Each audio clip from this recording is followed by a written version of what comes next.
Hello बच्चों, आज हम लोग करने वाले हैं इलेक्ट्रोस्टैटिक फ्लक्स।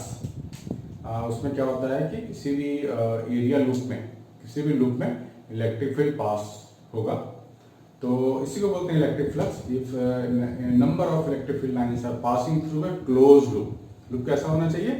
क्लोज होना चाहिए, उसमें ओपन कहीं भी नहीं होनी चाहिए, अदरवाइज वो फिर इलेक्ट्रिक फ्लक्स नहीं बोल सकते हैं। जैसे हम लोग गार्डन में देते हैं, गार्डन में पानी देते हैं, क्या बोलते हैं? Flux of water coming out, कभी कभी बोलते हैं ऐसा। लेकिन इमेजिन करो फ्लक्स वाटर की जगह इलेक्ट्रिक फील्ड लाइंस निकलने लगे, राइट? तो क्या बोलेंगे? This is electric flux happening. तो आओ स्टार्ट करते हैं। लिख लेते हैं इलेक्ट्रिक फ्लक्स। इलेक्ट्रिक फ्लक्स तो आप लोग से खुद से डिफाइन कर सकते हो।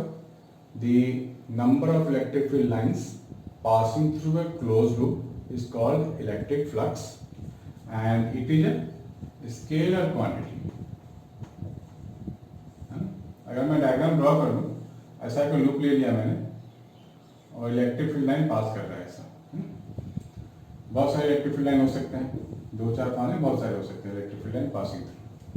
तो हम लोग जो ड्रॉ करते हैं ना एरिया, तो हमेशा हम लोग को यहाँ पे एरिया वेक्टर दिखाना पड़ता है, राइट? एरिया वेक्टर मीन्स इसकी डायरेक्शन भी दिखानी पड़ेगी। तो एरिया वेक्टर हमेशा नॉर्मल द सरफेस लेते हैं और suppose electric field is like this, तो फ्लक्स जो होगा इस लूप में वो हो जाएगा हमारे पास E vector dot area vector. और डॉट प्रोडक्ट हम लोगों ने 11th में पढ़ा है काफी अच्छे से। तो E डॉट ए का फॉर्मूला क्या होता है? Mod of E mod of A into cos of angle between E A. तो ये जो थीटा है ना, ये E और A के बीच का एंगल होता है थीटा।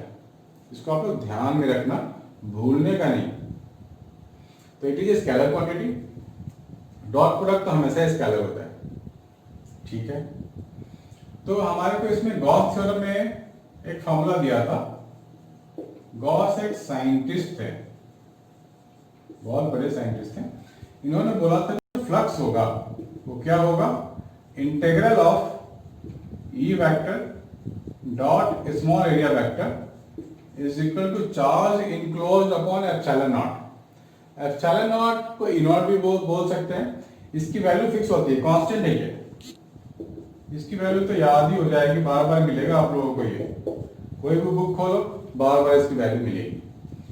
यहाँ पे दिखाया गया लूप में ये क्लोज लूप के लिए वैलिड है Gauss theorem. E vector dot D vector is equal to Q by epsilon naught. तो इसका प्रूफ भी है, proof of Gauss. Let us consider a charge Q. Charge Q consider कर लो और इसको इनक्लोज कर दो किसी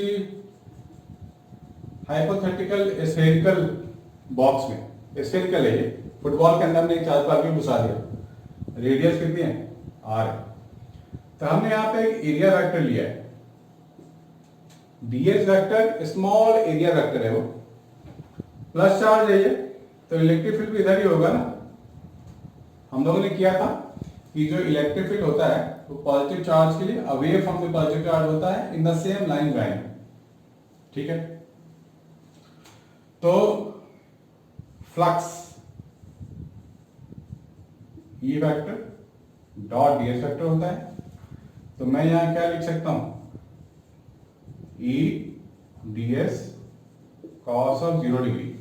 when two vectors are in same direction, तो दोनों के बीच में हम लोग क्या लेते हैं? 0 डिग्री को लेते हैं। So flux is coming out to be, cos 0 की वैल्यू होती है 1। अब इलेक्ट्रिक फील्ड क्या होता है? Due to any positive point charge, ये भी हम लोगों ने किया था, के क्यू अपॉन डिस्टेंस का स्क्वायर। और डीएस, इस डीएस को इंटीग्रेट करते जाएं तो पूरे स्फीयर का सरफेस एरिया आ जाएगा, that is 4 pi R square, ठीक है? के का फॉर्मूला भी हमारे को पता है, वो क्या होता है? 1 upon 4 pi epsilon naught Q by R square into 4 pi R square. तो 4 pi R square 4 pi R square cut, बचा क्या? Q by epsilon naught. तो ये मेरे को आ गया ना, flux is equal to Q by epsilon naught. ये हमने प्रूफ कर दिया। तो ये प्रूफ सीबीएसई हो या आईएससी हो, ये बहुत ही इंपॉर्टेंट है। आपको ये प्रूफ आनी चाहिए और आपको स्टोरी भी लिखनी पड़ेगी। जो मैंने यहाँ बोला, let us consider plus charge Q and enclose this in a sphere of radius R, take a small area element ds factor and electric field is always away from this, right. तो ये language आपको देनी जरूरी होती है exam में। आप इसे नोट डाउन करो, इसके बाद हम लोग आगे बढ़ने वाले हैं।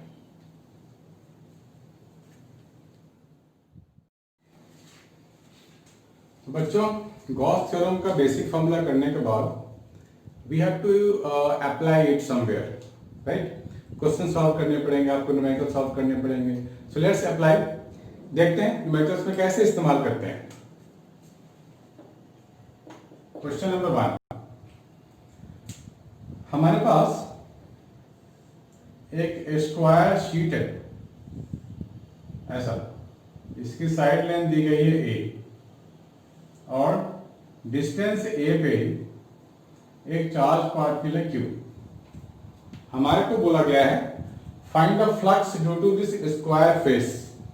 क्या बोला गया है? Find the flux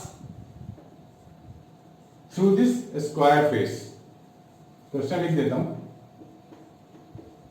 find the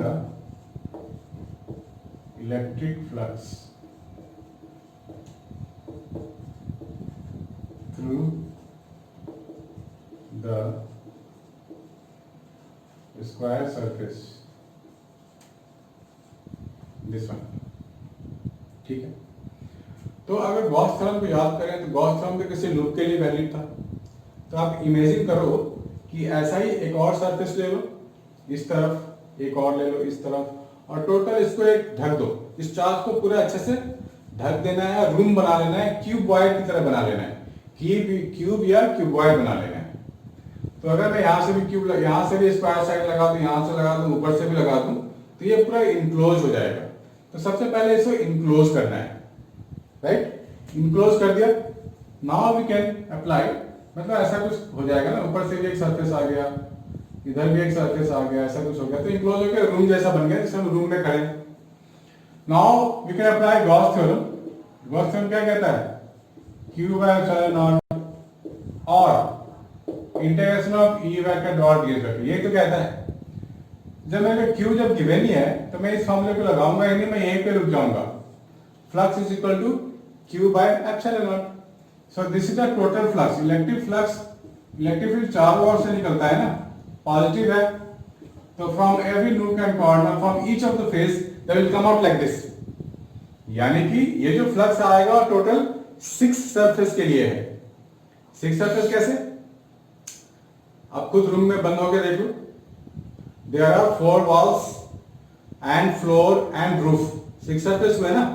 तो ये जो इलेक्ट्रिक फील्ड निकल रहा है वो 6 सरफेस के लिए गिवन है। ये फ्लक्स चारों ओर से निकल रहा है, तो हमारे को चाहिए एक सरफेस के लिए। तो फ्लक्स फॉर वन सरफेस क्या करेंगे? डिवाइड बाय 6 कर देंगे। That means q by 6 epsilon naught. हो गया? इजी है कि नहीं है? 1 मार्क में आएगा, इससे ज्यादा नहीं आ सकता। दूसरा, सपोज एक सरफेस है स्फीयर S1, दूसरा है स्फीयर S2, और इसके पास चार्ज दिया गया है Q minus 2Q and 3Q। 3 charge ऐसे रखे गए हैं, और इसके पास रखा गया है 4Q, 2Q माइनस Q। और हमें बोला गया है find the ratio of flux, find the ratio of flux for S1 upon S2। तो फ्लक्स के लिए वही फॉर्मूला लगाएंगे, Q बाय एप्सिलॉन नॉट। तो S1 के अंदर देखो कितने चार्जेस हैं, सबको ऐड कर दो।